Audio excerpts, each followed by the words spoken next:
Akhirnya, satu gol dicetak dari jenderal lapangan tengah kita. Siapa lagi kalau bukan Ricky Kambuaya. Keren ya, love Ricky Kambuaya deh. Kalian pengen tahu sosok Kambuaya lebih jauh? So, let's go!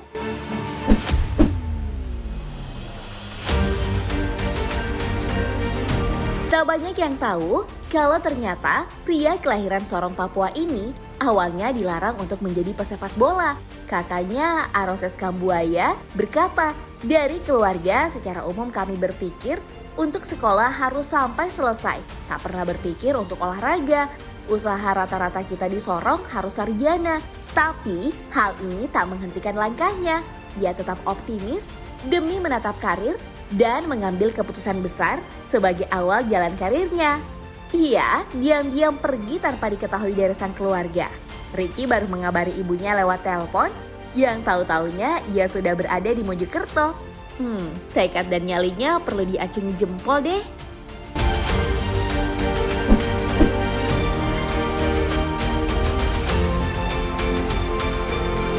Sesampai di Mojokerto, Ricky memulai kiprahnya kala bergabung dengan Produta pada 2015. 2 tahun berselang, ia direkrut PSMP Mojokerto Putra. Akhirnya, gelandang timnas ini mulai menjajal kompetisi tertinggi sepak bola Indonesia usai direkrut PSS Sleman pada 2019. Di musim pertamanya, ia tampil sebanyak 15 pertandingan bersama Elang Jawa di lintas kompetisi dengan menorehkan 1 assist dan 2 gol. Kehadirannya di klub PSS Sleman ini tak berlangsung lama. Soalnya, karirnya mulai naik tahta dan berhasil memikat coach Aji Santoso.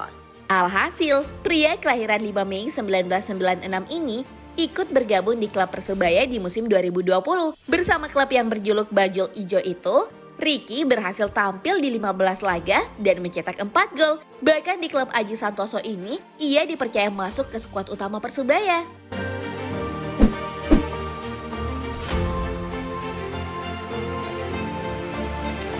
Nah, tak kalah serunya saat beralih ke timnas.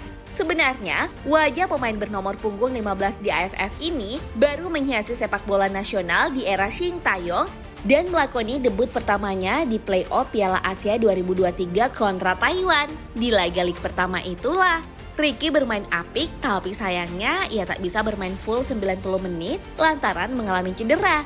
Dan di leg kedua, ia kembali hadir di lapangan dan sukses mencetak 1 gol cantik buat Garuda Merah Putih. Karirnya di timnas lebih melonjak lagi saat kompetisi lalu di AFF 2020. Sepanjang gelaran ini, mantan pemain PSS Sleman itu menorehkan 1 gol dan juga 1 assist. Apalagi golnya ini ia cetak di laga terakhir Indonesia melawan Thailand di partai final leg kedua. Tendangan luar kotak penaltinya berhasil membawa Indonesia unggul terlebih dahulu dan memimpin sepanjang babak pertama.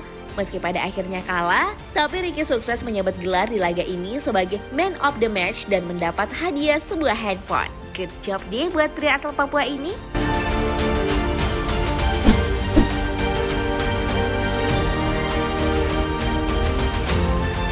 Setelah tampil gemilang di AFF lalu, belakangan ini diketahui nilai pasarannya melonjak drastis. Dari data transfer market, sebelumnya hanya 2,17 miliar rupiah, tapi sekarang menjadi 3,91 miliar rupiah. Wah, fantastis ya nilai transfernya.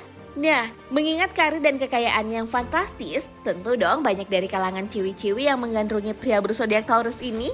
Namun sayangnya, Ricky Kambuaya tak pernah mempublikasikan siapa pacarnya dan tak pernah diketahui oleh akun media. Gimana? Ada yang mau dampingin gelandang serang timnas kita?